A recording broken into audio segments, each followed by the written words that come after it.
comment nous allons procéder? Nous allons donner 15 minutes aux représentants du Conseil national des jeunes de Côte d'Ivoire sur nous. Il va se présenter, dire sa fonction respective, et puis en 15 minutes, nous livrer l'espace de sa communication. C'est mots qui laissent la parole au Conseil national des jeunes pour sa communication. Merci beaucoup. Je suis Antoine Gagné, je suis secrétaire général du CNJ, Conseil national des jeunes de Côte d'Ivoire. Je suis entrepreneur. Voilà, pour ceux qui sont à la tête de la jeunesse depuis cet nombre d'années, bien les connaissent ici, je connais plein de têtes ici. Nous sommes avec la jeunesse, ça fait une dizaine d'années. Nous côtoyons la jeunesse. Et ce matin, je suis en charge de vous parler de l'encadrement des jeunes et du suivi citoyen des politiques publiques. Alors, ce n'est pas un cours magistral que nous allons faire, mais plutôt, nous allons aller avec du concret, ce qui est pratique. De sorte que, quand on sort d'ici, quand vous arrivez à la maison, dans vos lieux de communication habituels, vous puissiez dire l'essentiel de ce que vous avez retenu. Alors, la jeunesse encadrée, une jeunesse encadrée aujourd'hui est des citoyens responsables de demain. Il faut que la jeunesse soit encadrée aujourd'hui pour que demain, il soit vraiment un citoyen responsable. Alors, on peut parler de développement sans parler de jeunesse. Est-ce que c'est possible? Non. On ne peut pas parler de développement sans parler de jeunesse. Et comment parler de jeunesse sans parler d'encadrement? C'est difficile. Et donc, le thème est bien choisi. Dans un contexte où les défis auxquels nous sommes confrontés, on parle de paillage, on parle de drogue, on parle de délinquance juvénile, on parle de prostitution. Alors, vu tout ce contexte socio-économique-là, il faut que la jeunesse soit encadrée. Et plus loin, nous sommes dans un domaine, un milieu rural. Nous sommes des porteurs, n'est-ce pas? Alors, quand vous allez voir le champ d'Ignam, quand les Ignam commencent à pousser, qu'est-ce qu'on fait? On trouve des tuteurs, et nous, vous êtes bientôt. Vous êtes nous avons entendu, et c'est comme ça la jeunesse. La jeunesse doit être encadrée. La jeunesse est l'avenir. Quand on grandit. En grandissant, il faut avoir un tuteur. Et comme il faut avoir un tuteur. Et l'encadrement dont on parle ici, c'est le comportement, c'est la formation, c'est l'éducation. Si l'encadrement est raté, c'est fini pour la vie, c'est fini pour vous. Parce que quand vous allez grandir, vous n'allez pas revenir rattraper ce temps-là, ce n'est pas possible. Et donc, soyez attentifs à ce que nous allons dire. Alors, la jeunesse, c'est la force. C'est une force économique et une force sociale majeure. La jeunesse représente 77% de la population. Donc, ce n'est pas à négliger. La jeunesse représente 77%. Et les autres 17% sont confrontés à des défis majeurs, dont le chômage, l'exclusion, la faible participation citoyenne. Quand on a des politiques publiques, les politiques publiques, qu'est-ce que c'est? On va revenir tout à l'heure là-dessus. D'où la nécessité d'encadrer et d'impliquer les jeunes dans la gouvernance. L'encadrement des jeunes, je parlais tout à l'heure, il s'agit de former. Ah oui, quand on fait CP, on nous envoie à l'école. On reçoit une formation à l'école. Ça, c'est la formation pour l'instruction à l'école. Savoir lire, écrire, c'est une formation. À côté de cela, dans la vie de tous les jours, en famille, on reçoit aussi une éducation. C'est une formation aussi. C'est un encadrement. Il faut que cet encadrement soit aussi de qualité. Et la politique publique, il s'agit des actions et des décisions qui sont prises pour nous. Quand on dit politique publique, ce sont des décisions qui sont prises pour nous. On décide de faire une route à Saint-Ouvrier. C'est une décision politique. C'est une décision publique. On décide de construire un centre de santé à Saint-Ouvrier. C'est une décision politique. décide de construire un collège, un lycée, et bien d'autres choses. Ce sont des institutions publiques. Et tout ça, quand on parle d'encadrement de la jeunesse, on veut tout simplement englobe les actions, les structures et dispositifs qui visent à accompagner les jeunes dans leur développement personnel. Quand on dit encadrement des jeunes, c'est l'ensemble des dispositifs qu'on met en place pour que le jeune se retrouve, pour qu'il se sente à l'aise. Vous voyez, vous êtes né à Saint-Boué. Alors, vous devez aller à l'école, vous devez vous épanouir, vous devez jouer au ballon, vous devez animer des journées culturelles. Tout ça, c'est l'encadrement. C'est l'encadrement. Et donc, tout le dispositif qui a mis en place pour que ce jeune-là puisse s'épanouir, c'est de cela qu'on parle d'encadrement. Nous allons donner quelques objectifs d'encadrement. L'encadrement permet de développer des compétences. Quand un jeune est encadré, il développe des compétences. Des compétences. Il sait par exemple que ça c'est pas bon. Il sait que la drogue tue. Il sait que la prostitution peut lui conduire à avoir des maladies. Il sait que ça peut l'amener en prison. Il sait qu'en prison ça c'est pas bon. C'est parce qu'il est encadré. Ça favorise l'insertion économique. Un jeune qui est bien éduqué, qui est bien encadré, il est sérieux dans ce qu'il fait. Et quand il est sérieux dans ce qu'il fait, tout à l'heure, vous allez voir ça en deuxième panel, on parle d'emploi et autres. Quand vous allez postuler pour des emplois, on va regarder votre sérieux, on va regarder votre savoir-faire, votre calme, votre productivité avant de vous donner ce travail. Alors aujourd'hui, par exemple, par exemple, quelqu'un vient de construire une maison, il dit cherche quelqu'un pour garder sa maison, un vigile. Avant de vous prendre là, qu'est-ce qu'il va savoir? Est-ce que le jeune est bien? Est-ce qu'il est sérieux? Quelqu'un vient d'ouvrir sa boutique, il cherche un gérant, puis son hôtel, il cherche une gérante.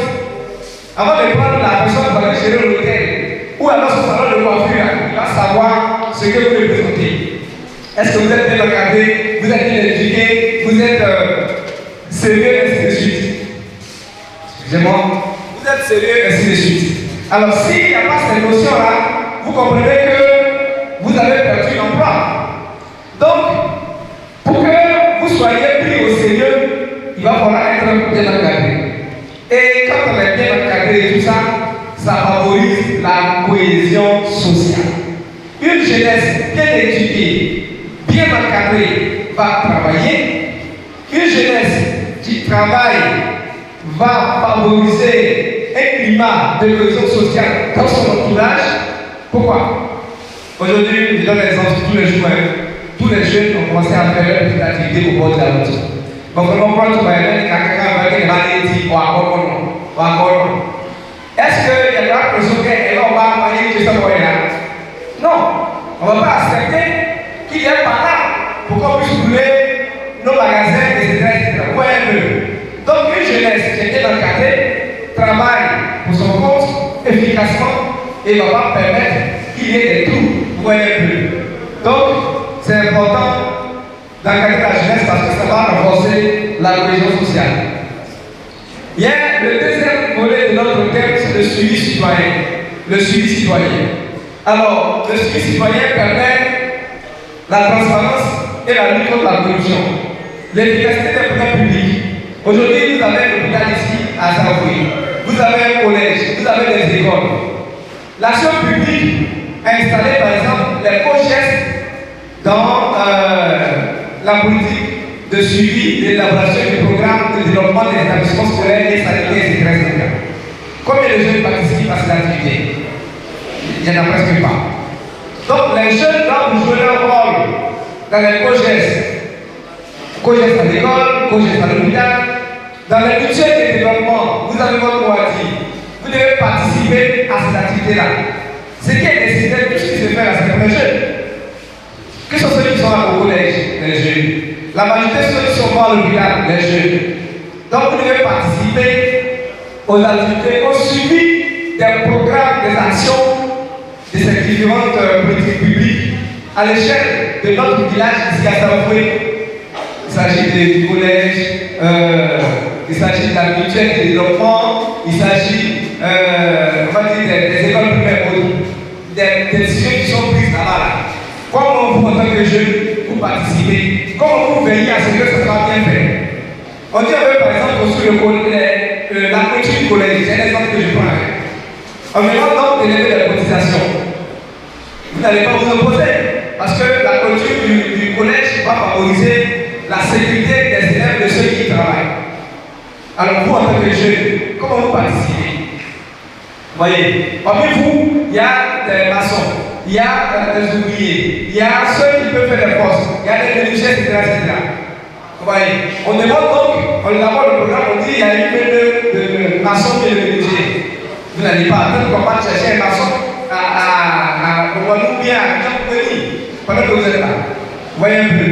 Donc votre suivi, le suivi que vous avez apporté, vous devez y participer, avoir un grand regard pour que demain vous puissiez dire ça a été bien fait, mal fait, voilà quelle solution on peut apporter.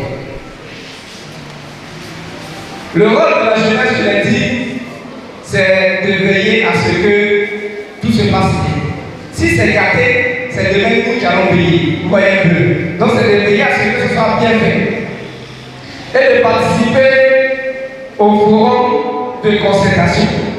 Toutes les décisions qui sont prises ici, par la chevalerie, par la mutuelle, par les COGES, par les communautés chrétiennes, parce que les communautés musulmanes, vous devez participer à ces concertations. Et puis, un aspect aussi dont je veux que je souhaiterais relever dans le rôle de la jeunesse, qui malheureusement nous conduit tout droit dans le mur, l'usage des TIC, l'usage des réseaux sociaux, TikTok, Facebook et consorts. Faisons attention. On prend tout notre temps.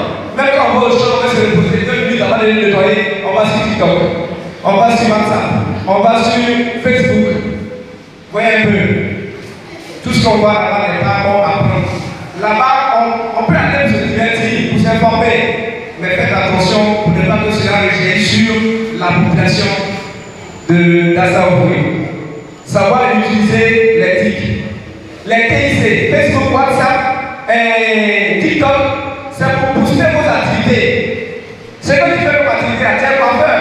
Il faut coiffer et puis mets ça sur TikTok. Et là, on voit que tu vas bien. Il y a un client. Tu es coiffeur, tu fais la même chose. C'est ça. Tu dois vous allumer quand tu es chargé. Alors, je vais prendre l'exemple, c'est aujourd'hui, il y a beaucoup de jeunes filles, élèves, de jeunes garçons, élèves, dans l'encadrement. Je me rappelle bien, à l'époque où on avait des tuteurs, quand on arrivait à l'école.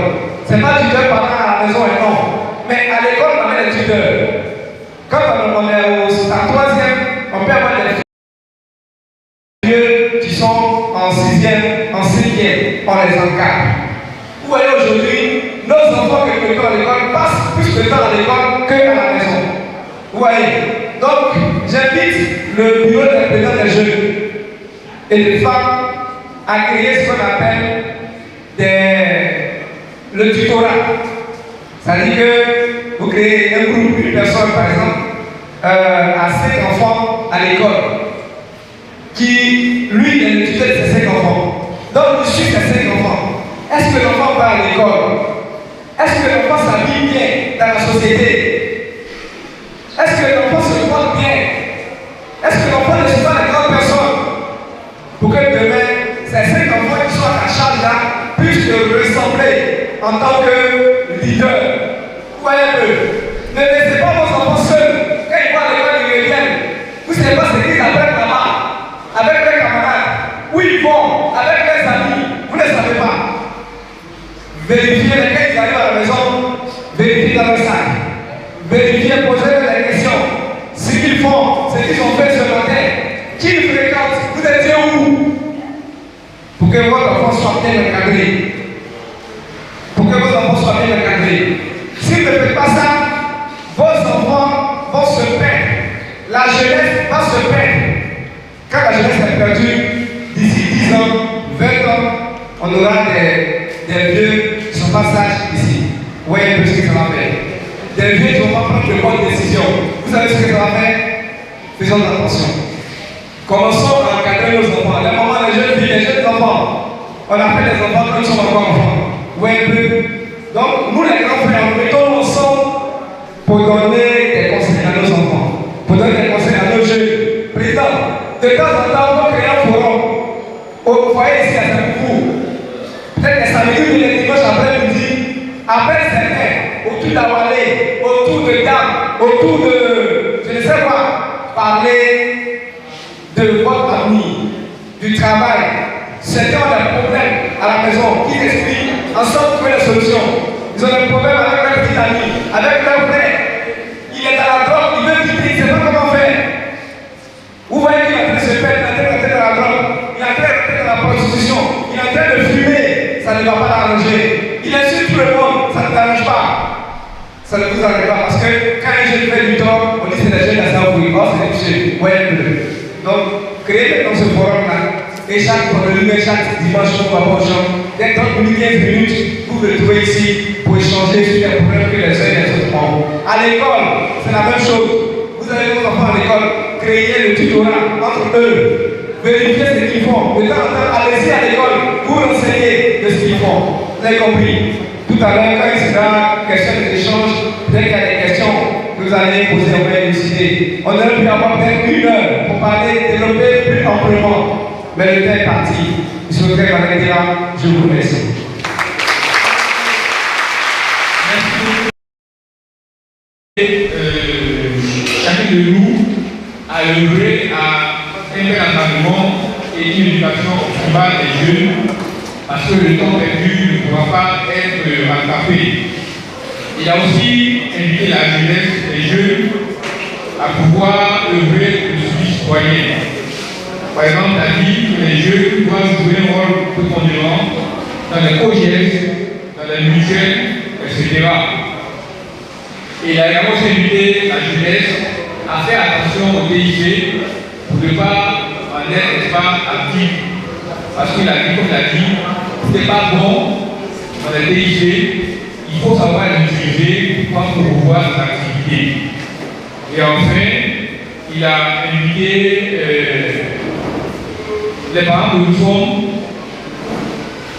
la chefferie, les chefs de famille, à encadrer la jeunesse afin que cette jeunesse-là puisse assurer la vie.